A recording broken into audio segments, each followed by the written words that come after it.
Hello दोस्तों, मैं हूं आपका दोस्त प्रदीप और आज की इस वीडियो में हम पढ़ने वाले हैं cost of capital.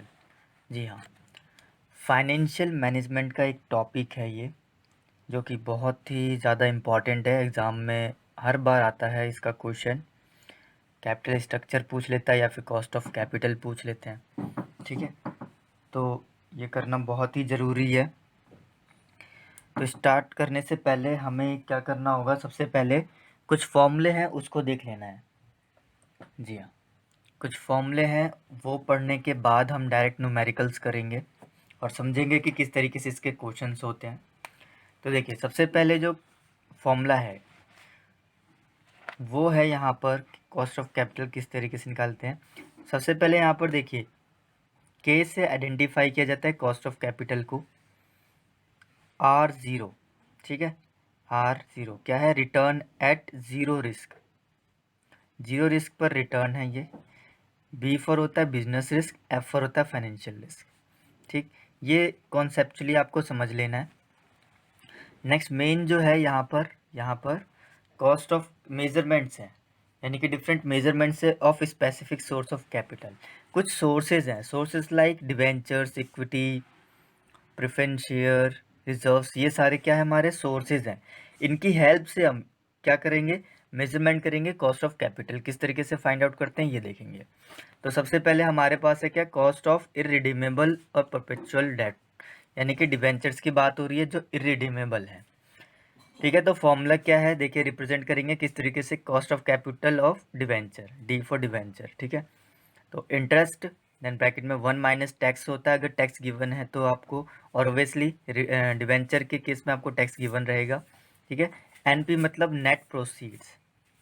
Okay, net proceeds आपको क्वेश्चन में गिवन रहेगा, ये आपको पता रहेगा कि किस तरीके से सॉल्व करना है। टैक्स भी रहेगा, इंटरेस्ट दिया रहेगा, आपको फॉर्मूला पुट कर देना, देन आपके पास आंसर आ जाएगा। देन देखिए, रिडीमेबल डिवेंचर्स के लिए फॉर्मूला अलग है। ठीक, सिर्फ यहाँ पर थोड़ा सा क्या अलग है कि ये चीज़ सेम है, इंटरेस्ट 1 माइनस टैक्स, एंड यहाँ पर रिडम्पशन वैल्यू होगी एक, वो देखनी है, माइनस कर देना है नेट प्रोसीड से। अपॉन में टाइम पीरियड लेना है, ये एन हमारा टाइम पीरियड होगा, 10 ईयर्स, 5 ईयर्स या 3 ईयर्स के लिए भी हो सकता है। देन डिवाइड कर देना है किससे? Redemption value plus net proceeds upon 2 से। ओके, चलिए आते हैं नेक्स्ट पर। नेक्स्ट है हमारे पास कॉस्ट ऑफ प्रेफरेंस शेयर, यानी कि कैपिटल कॉस्ट अगर प्रेफरेंस शेयर की निकालेंगे तो किस तरीके से निकालेंगे? प्रेफरेंस शेयर पर डिविडेंड दिया जाता है, तो डिविडेंड अपॉन मार्केट प्राइस, और फिर ब्रैकेट में 1 minus flotation cost. Flotation cost भी दे रखी होती है आपको। ठीक है, तो इस तरीके से फाइंड आउट कर लेंगे आप। नाउ नेक्स्ट है irredeemable preference share. Irredeemable preference share का डिविडेंड अपॉन नेट प्रोसीड, जो अमाउंट होगा मार्केट वैल्यू होगी उससे डिवाइड कर देना है। ये तो इरिडीमेबल की बात हो गई। रिडीमेबल प्रेफरेंस शेयर के लिए सेम उसी तरीके से फॉर्मूला लगाना है, जिस थोड़ा सा इसी की तरह ही है, रिडीमेबल डिवेंचर्स की तरह, बट यहाँ पर टैक्स से रिलेटेड नहीं है, यहाँ डिविडेंड है। तो डिविडेंड क्या हो जाएगा? डिविडेंड मल्टीप्लाई हो जाएगा। ओके, सॉरी यहाँ पे प्लस होगा, डिविडेंड यहाँ पर प्लस हो जाएगा। ठीक, ये फॉर्मूला है, आप पुट कर सकते हैं, फॉर्मूले की हेल्प से आपके पास ये आंसर आ जाएगा। ओके, चलिए नेक्स्ट देखते हैं ज़रा, cost of equity. Cost of equity अब निकालते हैं under dividend approach. Dividend approach में क्या करते हैं हम? डिविडेंड को प्रेफर करते हैं, यहाँ डिविडेंड अपॉन जो प्राइस होता है market price of x dividend. ठीक है, देन ईपी रेशियो में आपको ईपीएस गिवन रहेगा, देन मार्केट प्राइस से डिवाइड कर देना है। डिविडेंड प्लस में डिविडेंड प्लस ग्रोथ की बात हो रही है, डिविडेंड प्लस ग्रोथ हो जाएगा। ठीक, ईपीएस प्लस ईपीएस में आपको ईपीएस दे रखा होगा, ग्रोथ ऐड कर देना है। ठीक, देन रियलाइज्ड वैल्यू में क्या होता है? P1, यानी कि पहले प्राइस गिवन रहेगा, दो प्राइस गिवन रहेंगे, आपको डिविडेंड प्लस कर देना है और फिर डिवाइड कर देना है। फिर लास्ट है हमारा CAPM मेथड, बहुत ही ज़्यादा इंपॉर्टेंट है, ये भी काफ़ी बार आ जाता है। तो इसका फॉर्मूला होता है RF plus RF minus RF बेटा। ठीक है, बेटा होता है ये, और RF मतलब रिस्क फ्री रेट होता है, RM मतलब मार्केट रेट ऑफ रिटर्न होता है, और बेटा मतलब बेटा ऑफ सिक्योरिटी होता है। ठीक है, सो आई होप आप लोग को ये समझ में आ गया होगा अच्छे से। तो और भी हैं फॉर्मूले, और भी पढ़ते हैं हम फॉर्मूले जो हैं, इनकी हेल्प से हम क्या कर सकते हैं, क्वेश्चंस को आसानी से कर सकते हैं। ओके, तो हमारे पास और भी फॉर्मूले हैं अभी, वो देख लेते हैं एक बार।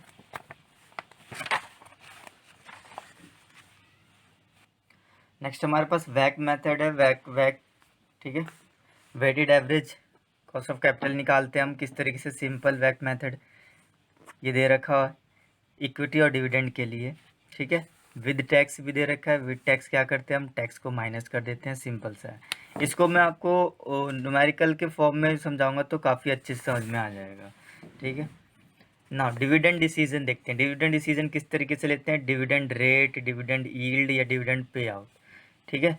डिविडेंड डिसीजंस लेते हैं, यानी कि dividend per share upon face value into 100, फिर डिविडेंड करंट मार्केट वैल्यू दे रखी होगी और ईपीएस दे रखा होगा, तो इस पर हम डिविडेंड डिसीजंस आइडेंटिफाइड करते हैं।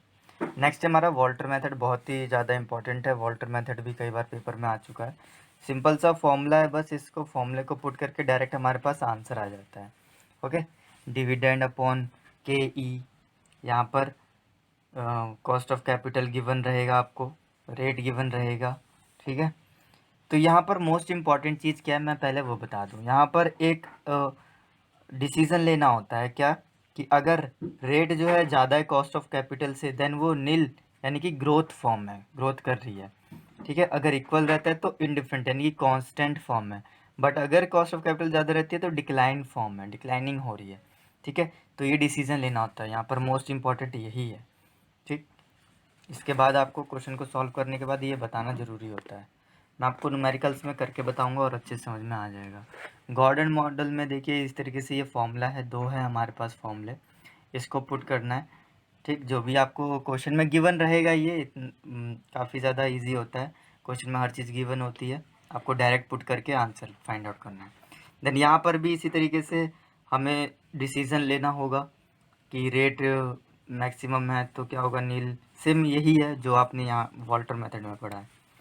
नेक्स्ट हमारे पास ट्रेडिशनल मेथड, ट्रेडिशनल मेथड को ग्राहम एंड डॉट मॉडल भी कहते हैं, ठीक है। ये इसका फॉर्मूला है, एम यानी कि मल्टीप्लायर होता है, ये भी आपको गिवन रहेगा क्वेश्चन में। ओके, चलिए मोदी गिलानी मिलर अप्रोच देखते हैं, एमएम अप्रोच बोला जाता है इसको।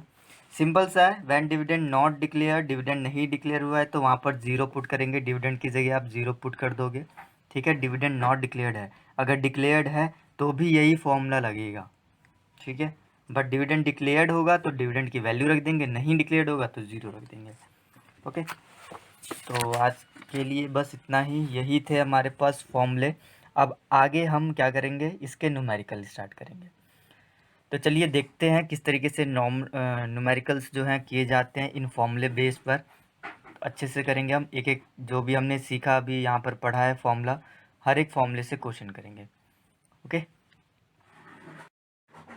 तो दोस्तों आपके पास एक ये न्यूमेरिकल है, सबसे पहला है आपका मॉड्यूल का number 1। Okay, example number 1।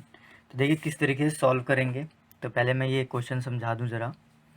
A company issued 10,000 10% debentures at ₹100 each at a premium of 10%। एक कंपनी ये इशू करती है 10,000 डिवेंचर्स 10% वाले, ₹100 ईच है, प्रीमियम पर इशू करती है 10% पर। यानी कि हमारे पास फेस वैल्यू जो है उसकी कितनी आ गई, उसकी फेस वैल्यू हो गई हमारे पास 100 है, 100 प्लस 10% हो गया तो 110 हो गया, ये बात ध्यान रखनी है। और ऑन कब, 1/4/2018, टू भी मिच्योर्ड हो रही है कब, 1/4/2023 में, यानी 18 से 23 तक कितने ईयर्स हो गए, 5 ईयर्स हो गए हैं, ठीक है। यानी कि मेच्योरिटी पीरियड कितने का है, 5 ईयर्स का।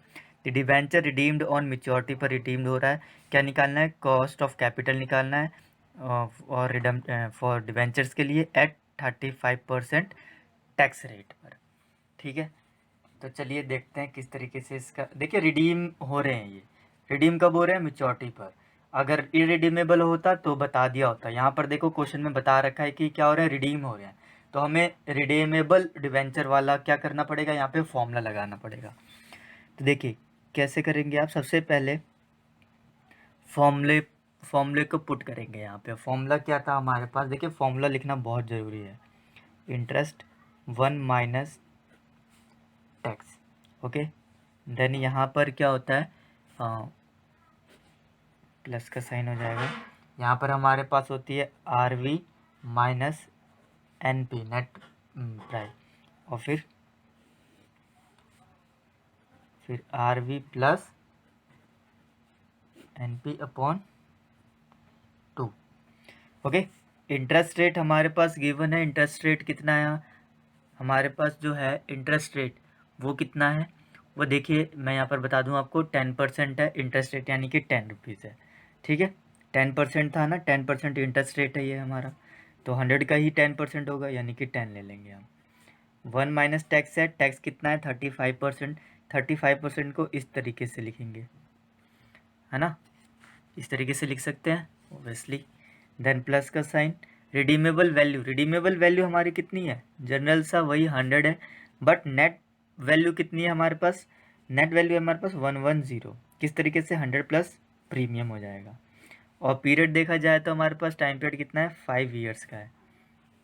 ठीक है, देखिए हम सिंपल सा है, डायरेक्ट फॉर्मूले में ही पुट कर रहे हैं। रिडीमेबल वैल्यू फिर से आप लिख दोगे 100 प्लस 1110 अपॉन 2। अब कुछ नहीं करना है, इसको डायरेक्ट सॉल्व कर देना है। ओके, तो इसको सॉल्व करने के बाद मैं बता दूं, यहाँ पर आ जाएगा 10, और यहाँ माइनस करोगे आप तो 0.65 आ जाएगा, प्लस इसको सॉल्व करने के बाद आपके पास बचता है क्या, वैल्यू देखिए, वैल्यू किस में बचेगी, माइनस में बचेगी। माइनस का 10 तो 5 टू 10, माइनस का 2 आ जाएगा यहाँ पर, तो माइनस का 2, और इसको फिर प्लस करके सॉल्व करेंगे आप तो आ जाएगा आपके पास 105। ठीक है, तो इसको सॉल्व करेंगे डायरेक्ट, अब इसको डायरेक्ट सॉल्व ही कर देते हैं कैलकुलेटर से, यानी कि 10 हो जाएगी मल्टीप्लाई 0.65, और फिर माइनस कर देना है क्या, माइनस का 2 कर देना है। ठीक है, माइनस का 2 है तो माइनस कर देंगे 2, और डिवाइड कर देंगे किससे, 105 से, और मल्टीप्लाई करेंगे 100 से, क्योंकि परसेंटेज में निकलता है। तो हमारे पास वैल्यू आ जाएगी कितनी, 4.28। ठीक, तो यहाँ पर आप लिख सकते हो क्या, इस तरीके से सॉल्व करोगे तो आपके पास वैल्यू आएगी 0.0428, और क्या लिख सकते हो 4.28%। This is your answer. Okay, देखिए 2-3 नंबर का क्वेश्चन है, डायरेक्ट फॉर्मूला पुट करना है और आंसर आ जाना है। कंडीशन क्या है हमें, देखिए क्वेश्चन अगर नहीं समझ में आता है तो प्रॉब्लम हो जाती है, अगर क्वेश्चन समझ में आ जाता है तो कोई दिक्कत नहीं है। ठीक, अब हमें यही नहीं पता चलेगा कि फॉर्मूला कौन सा पुट करना है यहाँ पर, तो आप सॉल्व ही नहीं कर पाएंगे, तो यही जानना ज़रूरी था। तो यहाँ पर कैसे पता चला हमें, क्योंकि डिवेंचर जो है वो रिडीम हो रहे हैं ऑन मेच्योरिटी पर, तो यानी रिडीमेबल डिवेंचर वाला फॉर्मूला लगेगा। रिडीमेबल डिवेंचर वाला फॉर्मूला क्या है, ये है। तो आपको इसी तरीके से फॉर्मूला पहले पुट करना है, देन सॉल्यूशन करना है, तभी आपको मार्क्स मिलेंगे, अदरवाइज़ नहीं मिल पाएंगे। बिना फॉर्मूले के तो क्वेश्चन सॉल्व करना ही नहीं है। यहाँ पर आपको मेंशन कर देना है कि RV ये है, नेट प्राइस ये है, और I फॉर इंटरेस्ट है, और N फॉर हमारा टाइम पीरियड है, यहाँ पर आप मेंशन कर देंगे। ठीक, सो आई होप आप लोगों को ये समझ में आ गया होगा। तो चलिए क्वेश्चन नंबर 2 की तरफ बढ़ते हैं। क्वेश्चन नंबर 2 देखते हैं क्या है, और आप अपनी मॉड्यूल से ही क्वेश्चन देख लेंगे, मैं यहाँ पर थोड़ी सी इन्फॉर्मेशन पुट करूँगा एंड देन डायरेक्ट सॉल्व करूँगा। तो हमारे पास नेक्स्ट क्वेश्चन देखिए अपनी बुक में ही।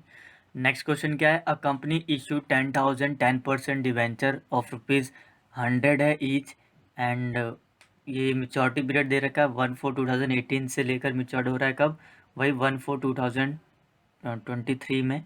The company wants to know the current cost of its existing debt. Company जानना चाहती है अपने करंट कॉस्ट, जो उनके पास डेट हैं उनकी वैल्यूज़। द मार्केट प्राइस दे रखी है डिवेंचर की 80 rupees. Compute the cost of existing debenture assuming 35% tax rate.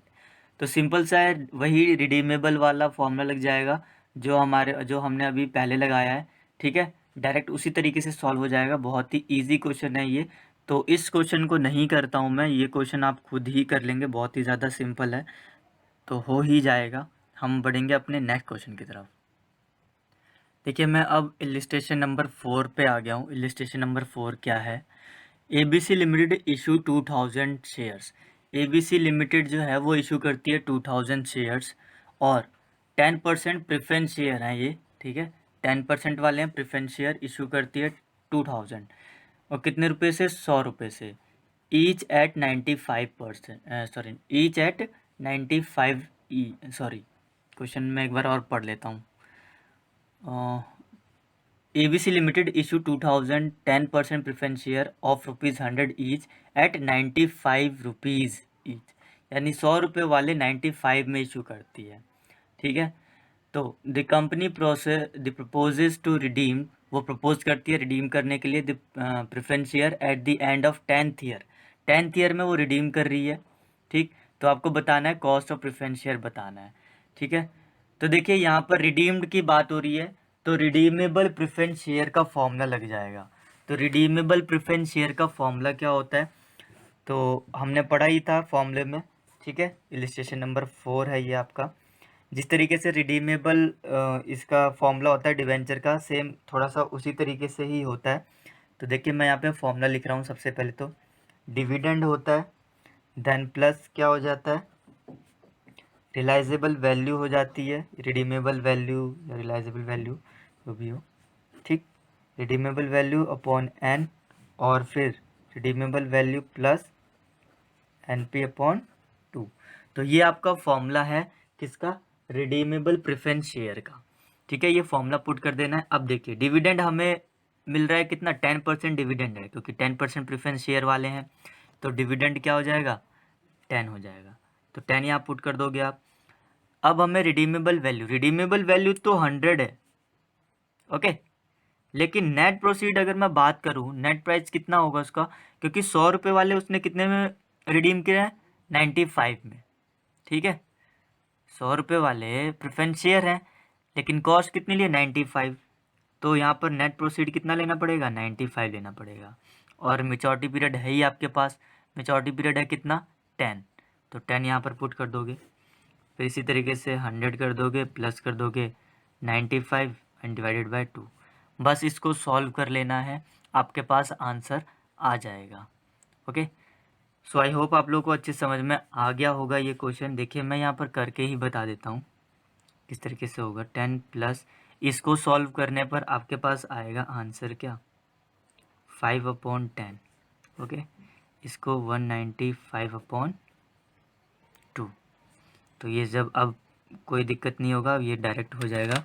अगर मैं 5 इस तरीके से करूँ, 5 डिवाइडेड बाय 10, तो मेरे पास 0.5 आ जाता है, प्लस 10 करूँगा, ठीक है, 10.5 आ जाएगा। एंड देन इसको डिवाइड करके आप सॉल्व कर लेंगे तो आपके पास आंसर आ जाएगा 0.1077 और 10.77%, ओके। सो आई होप आप लोग को ये समझ में आ गया। मैंने अभी 2 फॉर्मूले पुट करके दिखला दिए यहाँ पर, रिडीमेबल डिवेंचर्स के लिए और रिडीमेबल प्रेफरेंस शेयर के लिए, ओके। हमारा नेक्स्ट इलिस्ट्रेशन नंबर 5 है, वो है इरिडीमेबल प्रेफरेंस शेयर के लिए। तो देखिए मैं यहीं पर ही करके बता देता हूँ आपको, बहुत ही ज़्यादा सिंपल है। इरिडीमेबल प्रेफरेंस शेयर की बात हो रही है। इरिडीमेबल प्रेफरेंस शेयर के लिए छोटा सा फॉर्मूला था, क्या आपको क्या लिखना है, cost of capital preference share और डिविडेंड अपॉन क्या है हमारे पास, नेट प्रोसीड्स।